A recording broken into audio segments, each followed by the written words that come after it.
Fala galera do primeiro ano, espero que esteja tudo bem com vocês. Bem-vindos aí a mais uma videoaula aqui de Química do Setor B. E hoje vamos falar sobre ligações iônicas, tá? Vamos começar a falar sobre as ligações químicas. Nas próximas aulas a gente vai ter várias aulas falando sobre os diferentes tipos de ligação e as propriedades das substâncias. E começamos então com a ligação iônica, que está aí nas aulas 14 e 15 da apostila 2, já a apostila nova para vocês. A gente tem o quê? Que quase todos os elementos da tabela periódica fazem ligações químicas. Por exemplo, se a gente procura um elemento como oxigênio no mundo, no universo, em qualquer lugar, a gente nunca vai encontrar átomos de oxigênio sozinhos. A gente sempre vai encontrar esse oxigênio ligado a outras coisas. Seja átomos iguais a ele, ou seja átomos diferentes, formando as mais diversas substâncias. Por quê? Porque as ligações químicas fazem com que os elementos, ou os átomos dos elementos, adquiram estabilidade. Então, os elementos, a maioria dos elementos, não é estável sozinho. Eles precisam fazer ligações químicas para adquirir uma estabilidade e poder existir. Existe, na verdade, um grupo de elementos que é estável isolado, né? Sem precisar fazer ligações químicas, que é justamente o grupo dos gases nobres. Né? Lembra o grupo 18 da tabela periódica? Os gases nobres não fazem ligações, tá? Então eles existem quando a gente tem um gás nobre, tipo o gás hélio, por exemplo, aquele que enche bexigas e tal.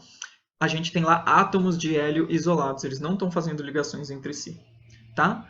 Agora, lembra na aula que a gente falou sobre a tabela periódica, que a gente viu que as propriedades químicas dos elementos de determinada família eram dadas pela sua configuração eletrônica da camada de valência.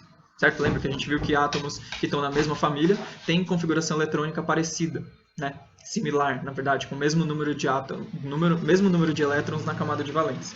Então, vamos dar uma olhada na camada de valência, na configuração eletrônica dos gases nobres para ver o que tem de especial, né? Então, quando a gente olha a camada de valência dos gases nobres, a gente vê que eles têm 8 elétrons, exceto o hélio, que tem 2 elétrons ali, que ele é o primeiro, mas são 2 elétrons na camada S, que só cabem 2, tá? Então, é justamente o fato deles terem 8 elétrons na camada de valência que faz com que eles sejam estáveis, tá? E os outros elementos que não são estáveis é porque eles não possuem 8 elétrons na camada de valência, tá bom? Então, a partir desse estudo da estrutura da configuração eletrônica dos gases nobres, se propôs a teoria do octeto, né? O que é a teoria do octeto? Ela diz que os átomos tendem a combinar-se de modo a apresentar 8 elétrons na camada de valência. Então, os elementos, né, os átomos dos elementos que não têm 8 elétrons na camada de valência, que tem outro número qualquer de elétrons, eles vão se combinar, né? Vão fazer ligações entre si. E a partir do momento que eles fazem as ligações, eles adquirem 8 elétrons na camada de valência e assim ficam estáveis, tá? Essa teoria, claro que não serve para todos os elementos. Se a gente for olhar todos os elementos e todas as ligações que eles fazem, nem sempre a teoria do octeto vai ser respeitada, tá? Mas ela funciona bem para os elementos representativos, né? Que são os elementos dos grupos 1 e 2 e 13 a 18 da tabela periódica, tá? Principalmente aqueles que estão nos primeiros períodos, ali, os que têm um menor número atômico, tá? Vai ter um monte de exceções, tá? Então, essa teoria do octeto, ou também chamada de regra do octeto, ela tem várias exceções. Então, se vocês verem em algum lugar ali um átomo que depois de fazer ligações químicas apresenta um número diferente de 8 elétrons na camada de valência, não achem que está errado, tá? Tem várias exceções, mas para os caras que a gente costuma ver aqui, né? No nível que a gente está aqui no primeiro ano, essa teoria do octeto vai valer, tá bom? Agora, como que um átomo pode adquirir 8 elétrons? Se ele tem um número diferente de elétrons, como é que ele faz para ficar com 8 elétrons e adquirir a estabilidade? Então, na verdade, existem 3 estratégias diferentes que os átomos dos elementos podem sofrer para atingir os 8 elétrons. A primeira é que um elemento pode perder elétrons. Quando ele perde elétrons, ele forma então um cátion, né? um átomo com carga positiva. Tá? Outra estratégia que ele pode usar é ganhar elétrons. Né? Então, tem elementos que, para atingir os 8 elétrons na camada de valência, ganham elétrons, formando assim ânions, né? Ficam com carga negativa. E outra estratégia que pode acontecer é de os átomos compartilharem elétrons. Tá? Então, são 3 estratégias diferentes. Dependendo de quem são os elementos, né? Que tipo de elementos a gente tem. E o número de elementos, eles vão usar essas estratégias diferentes, tá bom? Como eu falei no começo, a gente vai falar hoje sobre as ligações iônicas, né? Então, quando a gente fala sobre as ligações iônicas, a gente está falando justamente sobre elementos que usam essas duas primeiras estratégias de perder ou ganhar elétron, né? Eles formam cátions e ânions, que são íons, né? E a ligação iônica, ela é justamente uma ligação entre íons, tá bom? Então, vamos olhar um de cada vez aqui, os elementos que têm tendência a perder elétrons e os elementos que têm tendência a ganhar elétrons, tá bom? Então, vamos olhar primeiro para os metais, tá? Então, os metais, que são a maior parte dos elementos da tabela periódica, são metais, né? Em geral, eles possuem poucos elétrons na camada de valência, eles possuem baixa energia de ionização, ou seja, é fácil tirar um elétron, preciso fornecer pouca energia para tirar um elétron dos átomos dos metais, e apresentam baixa eletronegatividade, ou seja, quando eles fazem uma ligação química, a intensidade com que eles puxam esses elétrons da ligação química é baixa, tá? Analisando essas propriedades dos metais, a gente chega à conclusão, então, que a tendência dos metais é perder elétrons para adquirir a sua estabilidade, tá? Então, vamos ver um exemplo aqui, o exemplo do sódio. O sódio ele tem ali 11 elétrons, né, que estão distribuídos dessa forma, 1s2, 2s2, 2p6, 3s1. Quando a gente olha para a distribuição em camadas, a gente vê que tem 2 elétrons na camada K, 8 elétrons na camada L, mais 1 elétron na camada M. Ou seja, na camada de valência, ele tem 1 elétron apenas, certo? Qual que é a tendência dele? É perder elétrons. Quantos elétrons ele tende a perder? 1. Olha só, se o sódio perde 1 elétron, qual vai ser esse elétron? Vai ser justamente esse elétron que está ali no subnível 3s, esse único elétron que ele tem na camada M. Quando ele perde esse 1 elétron, o que a gente tem? A nova configuração eletrônica do cátion Na+, é 1s2, 2s2, 2p6. 2 elétrons na camada K e 8 elétrons na camada L, só. Né? Qual que é a camada de valência agora do cátion? É a camada L, que tem 8 elétrons. Né? Pela teoria do octeto, a gente já viu que quando ele tem 8 elétrons na camada de valência, ele adquire sua estabilidade. Então, o cátion Na+, é estável. Tá? O sódio, um átomo de sódio sozinho, sem fazer ligação nenhuma, tem 1 elétron na camada de valência, não é estável. Quando ele perde esse elétron, forma o Na+, e passa a ser estável. Tá bom? Então, em geral, a tendência dos metais é sempre de perder elétrons e formar cátions. Tá? Agora vamos dar uma olhada nos ametais, né? Os caras que estão ali mais para a direita, ali na nossa tabela periódica. Né? Então, os ametais, eles em geral possuem próximo a 8 elétrons na camada de valência, ou seja, vão ter lá 5, 6, 7 elétrons na camada de valência, possuem alta afinidade eletrônica, ou seja, é fácil doar elétrons para esses átomos, eles recebem elétrons com facilidade e liberam bastante energia, e possuem também alta eletronegatividade, ou seja, quando eles fazem ligações químicas, os ametais puxam os elétrons para perto de si com grande intensidade. Tá? Analisando essas propriedades, a gente chega à conclusão que para os ametais a tendência é o quê? Ganhar elétrons.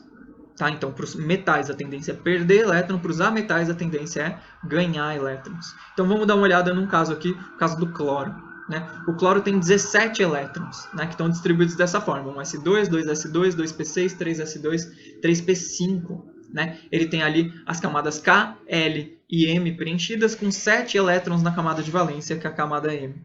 Tá?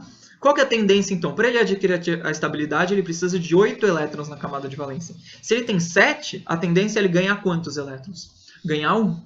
Né? E aí, quando ele ganha 1 elétron, esse 1 elétron vai ficar justamente ali no subnível 3p, né, que agora passa a ser 3p6, e quando a gente olha para a distribuição em camadas desse cara, ele tem ali 8 elétrons na camada de valência. Tá bom? Então, você viu que para os metais a tendência é perder elétrons. Quando ele perde os elétrons da camada de valência, ele fica com 8 elétrons na camada anterior, que passa a ser a nova camada de valência. Os ametais, a tendência então é ganhar elétrons. Eles tinham um pouquinho menos de 8. Quando eles ganham, eles ficam ali exatamente com 8 elétrons na camada de valência. Tanto os metais quando formam cátions, quanto os ametais quando formam ânions, passam a ser estáveis, porque tem os 8 elétrons na camada de valência. Tá bom? Agora, como que acontece a ligação? Então, a ligação iônica, ela sempre vai acontecer entre metal e ametal. Tá bom? Então, um dos jeitos da gente saber que tipo de ligação está acontecendo, se a gente vê uma substância qualquer, a fórmula de uma substância, e tem lá um metal e um ametal, a gente sabe que essa ligação entre esses caras é iônica. Por quê? Porque o metal forma cátion, tem tendência a perder elétrons. O ametal tem tendência a ganhar elétron, forma ânions. Tá? Então vamos olhar, por exemplo, esses cátions, esses íons que a gente já viu. Né? Então a gente tem lá o Na+, e o Cl-. Né? Eles juntos formam a substância que tem fórmula NaCl, que é o cloreto de sódio, que é o sal de cozinha, certo? Por que existe por que existe essa ligação entre o Na+ e o Cl-? Porque existe uma atração eletrostática entre esses dois elementos, ok? Então, o sódio tem carga positiva, o cloreto tem carga negativa, então positivo com negativo se atraem, e essa atração eletrostática faz com que essa ligação aconteça. Agora, como que a gente determina as fórmulas das substâncias iônicas? A gente viu ali, no caso do Na+ e Cl-, forma uma substância que tem fórmula NaCl. Né? Como que a gente faz para determinar essa fórmula? Vamos olhar aqui, então, dois íons genéricos. Então, vamos supor que a gente tem um cátion A com carga X+, e um ânion B com carga Y-. Né? Para a gente escrever a fórmula dessa substância, a gente tem que escrever essa fórmula em que as cargas positivas e negativas se anulem. Né? No caso, por exemplo, do NaCl, tinha Na+, Cl-, um mais com um menos, elas já se anulam quando eu tenho um átomo de cada. Né? Quando eu tenho um de cada um. Agora, se a gente tem números diferentes, como que a gente vai fazer para conseguir anular essas duas cargas? É bem simples. Tá? Basta fazer o seguinte. A carga do cátion, né, o valor da carga do cátion, a gente vai usar como índice do ânion. E o valor da carga do ânion a gente vai usar como índice do cátion. Tá? Então, se a gente tem aqui o AX+ e o BY-, quando a gente cruza essas cargas para formar os índices, a gente vai ter a fórmula da substância AYBX. Então, olha lá, o X é a carga do cátion, então ele é o índice do ânion. O Y é a carga do ânion, então a gente coloca ela como índice do cátion. Tá bom? Então, vamos supor que a carga do cátion A fosse 2+, e a carga do ânion B fosse 3-. Então, o 2, que é a carga do cátion, a gente usar como índice do ânion. O 3, que é a carga do ânion, a gente usaria como índice do cátion. E aí ficaria A3B2. Tá bom?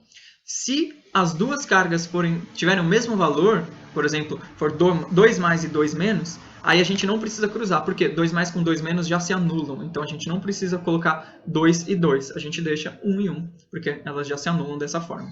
Tá bom? Então, agora, como que a gente dá nome para esses compostos? Tá?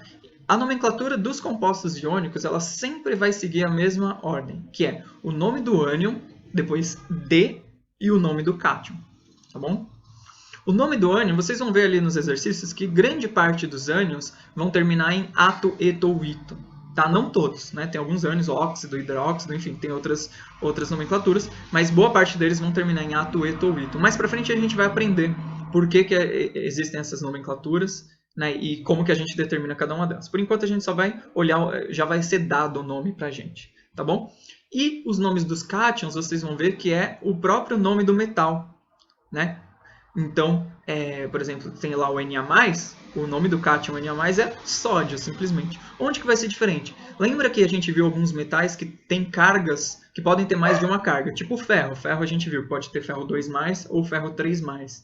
Nesse caso, a gente coloca um número do lado que indica qual é essa carga. Então, existe o ferro 2 e existe o ferro 3. Tá? Esses são os nomes dos cátions. Tá? Mas nos exercícios, por enquanto, ele vai dar para a gente os nomes. Tá? A gente não vai precisar ficar determinando esses nomes. Tá bom? Agora, né, vocês vão ver que, por exemplo, no exercício 1 da apostila, ele vai dar para a gente quais são as cargas desses íons. Agora, nem sempre ele vai dar para a gente qual que é a carga. Às vezes ele vai dizer para a gente, simplesmente, existe um composto formado entre o magnésio e o bromo, vamos supor, composto iônico, e pede para você determinar qual que é a fórmula desse composto iônico formado entre o magnésio e o bromo. Como que a gente vai saber? Né? Então, é possível a gente determinar qual que é a carga que aquele íon vai ter a partir da análise de qual família ou de qual grupo esse cara está na tabela periódica. Então, quando a gente olha para os grupos dos elementos representativos na tabela periódica, a gente sabe, né, a gente viu na aula sobre tabela periódica, que a gente sabe quantos elétrons esses caras têm na camada de valência. Tá?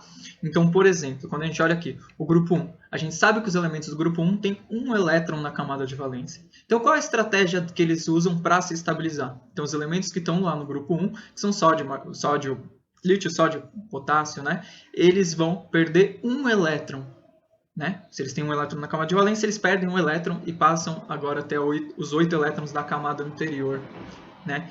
Então, todos os elementos do grupo 1, quando formam cátions, eles vão formar cátions com carga mais, porque eles sempre vão perder um elétron. Tá bom? Quando a gente olha para os elementos do grupo 2, o grupo dos alcalinos terrosos, né? Magnésio, cálcio, esses caras, eles têm 2 elétrons na camada de valência. Então, o que eles fazem para se estabilizar? Eles perdem esses 2 elétrons e sempre formam, então, cátions com carga 2+. Então, se eu olho lá o elemento, ele está no grupo 2 da tabela periódica, eu sei que quando ele forma uma ligação iônica, ele vai formar um cátion com carga 2+. Quando a gente vai agora para o outro lado da tabela periódica, para o grupo 13, né, que é o grupo do alumínio, esses caras eles têm 3 elétrons na camada de valência. Então, eles perdem esses 3 elétrons e formam cátions com carga 3+, que são estáveis. Então, o alumínio, os outros elementos do seu grupo, sempre vão formar cátions com carga 3+. Tá? Vocês viram ali que eu pulei o grupo 14? Por quê? O grupo 14 tem 4 elétrons na camada de valência. Tá? Então, os elementos do grupo 14 eles não fazem ligação iônica. Nas próximas aulas, quando a gente falar de ligação covalente, a gente vai falar sobre esses elementos, tá? Mas, ó, grupo 15, né, que é o grupo ali do nitrogênio, são 5 elétrons na camada de valência. Qual que é a estratégia que eles usam, então, para se estabilizar, para atingir os 8? Os elementos do grupo 15 ganham 3 elétrons. Então, todos os elementos do grupo 15, ao se estabilizarem, formam ânions com carga 3-, tá? O grupo 16 tem 6 elétrons na camada de valência. Portanto, para atingir 8, eles ganham 2 elétrons e formam ânions com carga 2-, no caso do oxigênio, do enxofre. Tá? E os elementos do grupo 17, flúor, cloro, bromo e iodo, eles têm 7 elétrons na camada de valência, né? Os halogênios. Né? Se eles têm 7 elétrons, o que eles precisam para atingir 8 e atingir a estabilidade? Eles ganham 1 elétron, tá? Como a gente viu já o caso do cloreto. Né? E quando eles ganham elétron, então eles formam ânions com carga 1-.